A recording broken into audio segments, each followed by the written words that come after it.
Hello friends, welcome to रोशन की class YouTube channel. दोस्तों, आप सभी का आज की इस पाठ्य योजना की वीडियो में एक बार फिर से बहुत बहुत स्वागत है। आज की इस पाठ्य योजना की वीडियो में यहाँ पे हम देखने वाले हैं गणित की पाठ्य योजना, जो कि आपकी क्लास 9-10 के लिए है। तो पूरी वीडियो ध्यान से देखिएगा। अगर वीडियो अच्छी लगे तो प्लीज़ वीडियो को लाइक कर दीजिएगा, और ऐसी वीडियो डेली बेसिस पे हेल्पफुल वीडियोज़ देखने के लिए रोशन की क्लास यूट्यूब चैनल को सब्सक्राइब कर लीजिए, साथ ही साथ बेल आइकन जरूर दबा के रखिएगा। तो देर नहीं करते, चलिए स्टार्ट करते हैं आज की वीडियो।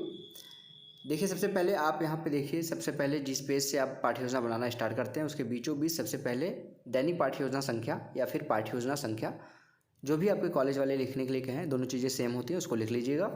उसके बाद आपको विद्यालय का नाम लिखना है, जिस विद्यालय में पाठ्य योजना पढ़ाने के लिए जाएंगे। दिनांक लिखना है, जिससे ये पता चलता है कि इस डेट पर आपने कौन सी पाठ्य योजना पढ़ाई। कक्षा 10वीं है, क्लास 9th के लिए भी ये चैप्टर पढ़ा सकते हैं। कालांश यहाँ पे अपने अनुसार भरिएगा। कालांश का मतलब चक्र होता है। चक्र और कालांश दोनों चीज़ें सेम होती हैं। इसका मतलब होता है पीरियड की नंबरिंग करनी होती है। जिस भी पीरियड में आप जाएंगे चैप्टर को पढ़ाने, उसकी नंबरिंग करनी होती है। उसके बाद आपको विषय जैसे देख लीजिए, यहाँ पे गणित लिखा गया, इस तरीके से लिख लीजिएगा। समयावधि आपको कॉलेज वाले बताएंगे कितने समय की क्लास आपको दी जा रही है। वैसे जो मानक समयावधि होती है वो 35 मिनट की होती है। और हमारा आज का जो प्रकरण है वो है समतल ज्यामिति रेखा व कोण। अब आता है आपका शिक्षण बिंदु, यानी कि विशिष्ट उद्देश्य। इसमें आपका जो टॉपिक होता है उसको पढ़ाने के बाद बच्चों को आप क्या सिखाना चाहते हैं, उसके क्या नॉलेज उसके अंदर डेवलप करना चाहते हैं, उसके बारे में यहाँ पे बताया जाता है। शिक्षण उद्देश्य में पहला हेडिंग इसमें देखिए लिखा गया है ज्ञानात्मक। इसमें लिखा गया पहला पॉइंट, विद्यार्थी समतल ज्यामिति रेखाएं व कोण के बारे में प्रत्यास्मरण कर सकेंगे। दूसरा पॉइंट लिखा गया, विद्यार्थी समतल ज्यामिति रेखाएं व कोण के बारे में प्रत्याभिज्ञान कर सकेंगे।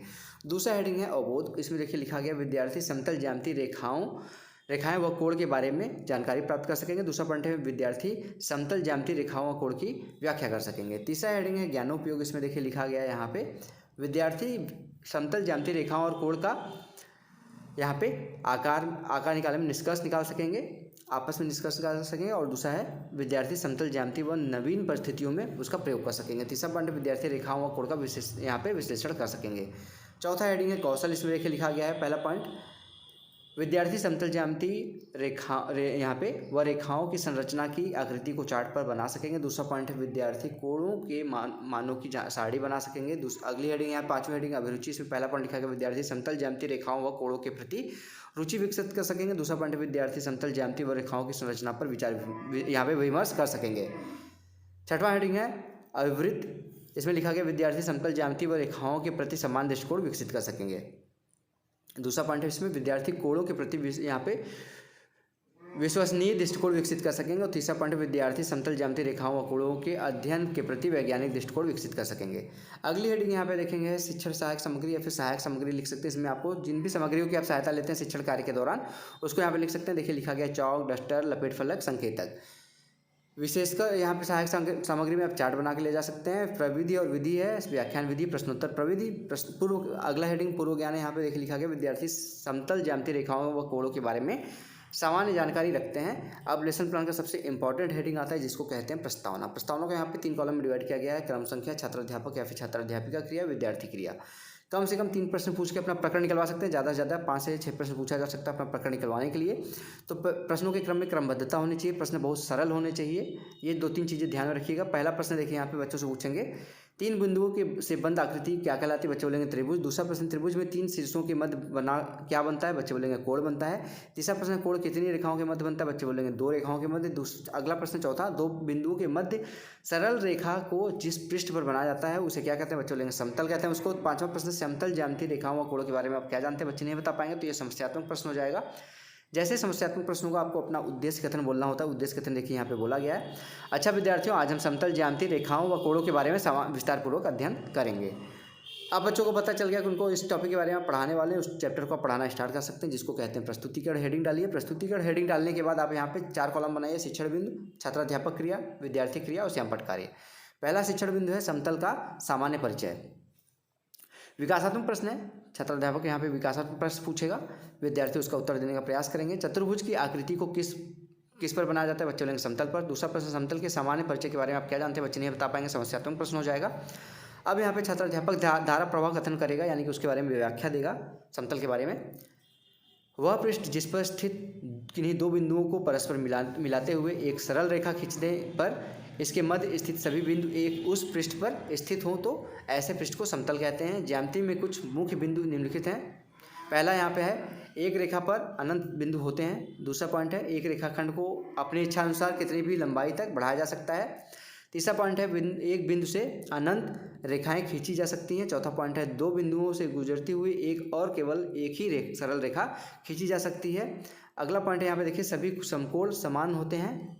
यहाँ पे समान पूरक एवं समपूरक कोण क्रमशः आपस में समान होते हैं। अगला पॉइंट है एक रेखाखंड को केवल एक ही बिंदु पर समद्विभाजित किया जा सकता है। सामने वाले कॉलम में देखिए लिखा गया यहाँ पे विद्यार्थी वाले कॉलम में, विद्यार्थी ध्यानपूर्वक सुनेंगे।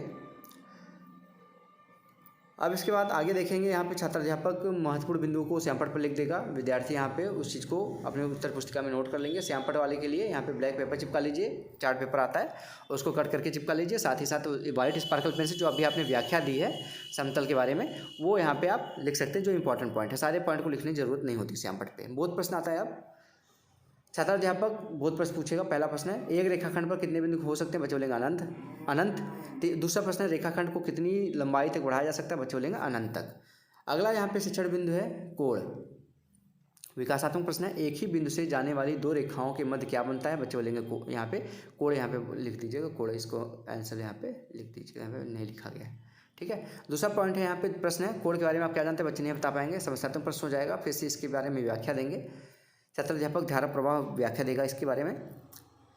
कोई भी दो किरणें जिसका यहाँ पे प्रारंभिक बिंदु एक ही हो कोण बनाती है। जैसे वृत्त के में एक चक्कर पूरा होने पर 360 डिग्री का कोण बनता है। दूसरा पॉइंट है शीर्षाभिमुख कोण। यदि दो रेखाएं एक दूसरे के को प्रतिच्छेदित करें तो प्रतिच्छेदन बिंदु पर एक दूसरे के विपरीत बने कोण शीर्षाभिमुख कोण कहलाते हैं। शीर्षाभिमुख कोण युग में कोणों की भुजाएं परस्पर विपरीत किरणें होती हैं। यदि एक बिंदु से विभिन्न किरणें निकले तो इस प्रकार प्राप्त कोण को एक बिंदु के चारों ओर बने कोण कहा जाता है। जैसे कि यहाँ पे परिक्रामी रेखा द्वारा एक बिंदु के चारों ओर पूरे एक परिक्रमण से बना कोण 360 डिग्री के बराबर होता है। यहाँ पे देखिए यहाँ पे ये पूरा रेखा है, इसके 1 डिग्री यहाँ पे बना 2 3 4 5 6 3 सभी को जोड़ देंगे तो 360 डिग्री के बराबर हो जाएगा। देखिए यहीं पे ये चीज़ दिखाया गया है, ठीक है। छात्र अध्यापक महत्वपूर्ण बिंदु को फिर से श्यामपट्ट पे आप लिख दीजिएगा। उसके बाद छात्र वाले कॉलम में देखिए लिखा गया, विद्यार्थी अपनी उत्तर पुस्तिका में उसको नोट कर लेंगे। अब फिर से आता है बोध प्रश्न, यहाँ पे देखेंगे बोध प्रश्न है। पहला प्रश्न है यहाँ पे बोध प्रश्न। छात्र अध्यापक बोध प्रश्न पूछेगा। पहला प्रश्न है प्रतिच्छेदी रेखाओं के मध्य कौन सा कोण बनता है, बच्चे बोलेंगे शीर्षाभिमुख कोण। दूसरा प्रश्न है परिक्रामी रेखा एक बिंदु के चारों ओर कितने डिग्री का कोण बनाती है, बच्चे बोलेंगे 360 डिग्री का। तीसरा शिक्षण बिंदु है रेखाएं। विकासात्मक प्रश्न फिर से यहाँ पे दो या अधिक रेखाओं को सीधा मिलाए जाए तो किसका निर्णय होता है, बच्चे बोलेंगे सरल रेखा का। दूसरा प्रश्न रेखाओं के बारे में आप क्या जानते हैं, बच्चे नहीं बता पाएंगे, समस्यात्मक प्रश्न हो जाएगा। फिर से उसके बारे में बच्चों को बताएंगे आप रेखाओं के बारे में। जब दो रेखाएं एक दूसरे की ओर बढ़ती हैं तो वह किसी बिंदु पर एक दूसरे को प्रतिच्छेदित करती हैं, इन्हें प्रतिच्छेदी रेखाएं कहते हैं तथा यह जिस बिंदु पर प्रतिच्छेद करती है उसे प्रतिच्छेद बिंदु कहते हैं। दो रेखाएं समान दूरी पर अनंत तक जाती हैं और किसी बिंदु पर यहाँ पे नहीं मिलती हैं तो इन्हें समांतर रेखाएं कहते हैं। तिर्यक रेखा यहाँ तिर्यक रेखा के बारे में बताया गया है। देखिए यहाँ पे दो या दो से अधिक रेखाओं के समूह को कोई भी एक रेखा प्रत्येक रेखा को भिन्न बिंदु पर काटती है तो इसे तिर्यक रेखा कहते हैं, जो जैसे यहाँ पे देखिए फिगर दिखाया गया, ठीक है। ये दो या दो से अधिक समांतर रेखाओं को एक तिर्यक रेखा प्रतिच्छेद करती है तो यहाँ पे संगत कोण बराबर होते हैं, एकांतर कोण बराबर होते हैं और अनंत कोण संपूरक होते हैं, ठीक है। यहाँ पे देखिए श्यामपट्ट वाले कॉलम में यहाँ पे दिखाया गया प्रतिच्छेद बिंदु रेखाएं, समांतर रेखाएं, ये सारी चीज़ें यहाँ पे दिखाई गई हैं। फिर से यहाँ पे बच्चों से प्रश्न पूछेंगे आप, बोधात्मक प्रश्न। दो रेखाएं एक प्रतिच्छेद को एक दूसरे को प्रतिच्छेद करती हैं तो उसे कौन सी रेखा कहते हैं, बच्चे बोलेंगे प्रतिच्छेदी रेखा। दूसरा प्रश्न दो रेखाएं समान लंबाई व अनंत तक बढ़ती हैं तो कौन सी रेखा कहलाती हैं, बच्चे बोलेंगे समांतर रेखाएं। ये सारी चीज़ें होंगी मूल्यांकन प्रश्न के लिए। आप यहाँ पे ब्लैक पेपर चिपका लीजिए, ब्लैक चार्ट पेपर, उसको उसके ऊपर यहाँ पे मुख्य बिंदु को जो आपने मूल्यांकन प्रश्न पूछना है यहाँ पूछ लीजिए। वस्तुनिष्ठ प्रश्न है, बिंदु जिस पर पृष्ठ पर स्थित होते हैं उसे क्या कहते हैं, समतल कहते हैं, असमतल कहते हैं, रेखीय समतल कहते हैं, कोई नहीं तो समतल कहते हैं, आप सभी को पता है। दूसरा प्रश्न है एक रेखीय लंबाई होती है, रेखा की लंबाई तो आप सभी को पता अनंत होती है। अगला है सत्य, एक रेखा पर निश्चित बिंदु होते हैं, आपको पता है कि वो अनिश्चित होते हैं। एक रेखाखंड को अपनी इच्छानुसार लंबाई को तक बढ़ाया जा सकता है, अनंत लंबाई तक बढ़ाया जा सकता है। रिक्त स्थानों की पूर्ति करना है, एक बिंदु से अनंत रेखाएं खींची जा सकती हैं। एक रेखाखंड को डैश डैश डैश पर यहाँ पे समद्विभाजित किया जा सकता है। चौथा प्रश्न है अति लघुत्तरी दो रेखाओं के मध्य कितने कोण बनते हैं। अगला प्रश्न है प्रतिच्छेद बिंदु एक पर एक दूसरे के विपरीत बना कोण क्या कहलाता है। पांचवा प्रश्न है अति लघुत्तरात्मक, यहाँ पे समतल रेखाओं व कोण के बारे में आप क्या जानते हैं, इसको बताना है। निबंधात्मक प्रश्न है समतल ज्यामितीय रेखाओं व कोण के बारे में विस्तार पूर्वक अध्ययन करके आना है। लास्ट में यहाँ पे देखेंगे गृह कार्य है। गृह कार्य में देखिए एक प्रश्न दिया है समतल ज्यामितीय रेखाओं व कोणों के बारे में विस्तार पूर्वक वर्णन कीजिए। तो ये था दोस्तों आज का लेसन प्लान। आशा करता हूँ आप लोगों को आज का लेसन प्लान पसंद आया होगा। इसका पीडीएफ अगर आप लोगों को चाहिए तो रोशन की क्लास टेलीग्राम चैनल से जाकर बिल्कुल फ्री में डाउनलोड कर सकते हैं। अगर वीडियो अच्छी लगी तो प्लीज़ वीडियो को लाइक करिएगा। ऐसी वीडियो डेली बेसिस पे देखने के लिए रोशन की क्लास यूट्यूब चैनल को सब्सक्राइब कर लीजिएगा, साथ ही साथ बेल आइकन जरूर दबा के रखिएगा। तो फ्रेंड्स मिलते हैं नेक्स्ट वीडियो में, तब तक के लिए आप सभी का बहुत बहुत धन्यवाद। जय हिंद, वंदे मातरम।